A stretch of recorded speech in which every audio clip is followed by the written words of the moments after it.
Hey everybody, it's Miss Kate and Henry, and we're out here at Hudson Crossing Park. Did you know that June is Indigenous Peoples Month? It's so important to recognize and celebrate the Native people who were here long before we were. So this week, Henry and I wanted to share some information with you about the Native people who called this area home. The Native Americans who called the banks of the Hudson River home were the Mohicans. The river was everything to the Mohican way of life, and in fact, the name Mohican is derived from their name for the river, Mahikanatuk, or river where there are people from the continually flowing waters.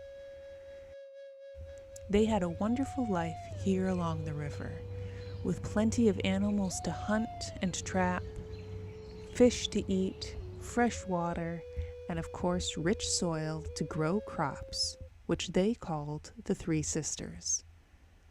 Unfortunately, these riches also drew trouble.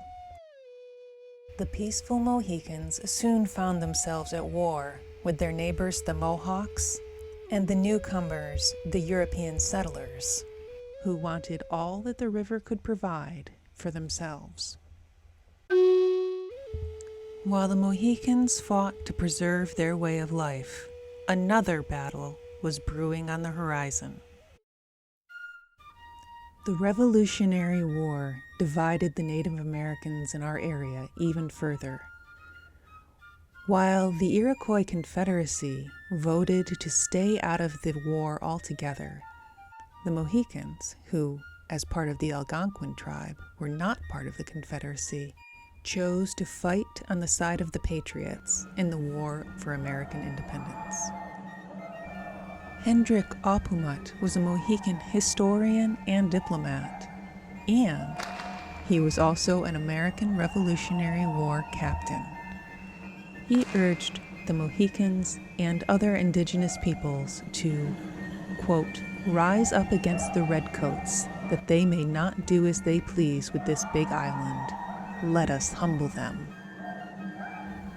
In one battle, Mohican chief Abraham Ninham, along with 17 other Mohicans, were killed by British soldiers. After the war, in the summer of 1783, George Washington hosted a feast for the Mohican people in Stockbridge, Massachusetts, where many of them had been resettled, to thank them for their bravery and their sacrifice in helping to make the United States a free republic. Sadly, despite George Washington's praises and the Mohicans' sacrifices and efforts to make America a reality, the Mohican people were forced to leave their homes in Massachusetts within months of George Washington's visit to make room for new European immigrants who wanted their land. Today, the Mohican people primarily live in Wisconsin. They still celebrate their culture and share their heritage, and while they are no longer along the banks of the Hudson River, it is still their home, and they are still the people of the river. The fact that their land was unfairly taken from them has become more and more recognized, and efforts are being made to return important pieces of sacred land to the Mohican people, including the Papascani Island Nature Preserve, which returns to the Mohican people over 2 miles of shoreline along their beloved Mahikanatuk River. Well, everybody, I hope that you learned something new about the Mohican people that called our area home. And I hope the next time you're at Hudson Crossing Park, you think about them and everything that they loved about our area. We'll see you next week.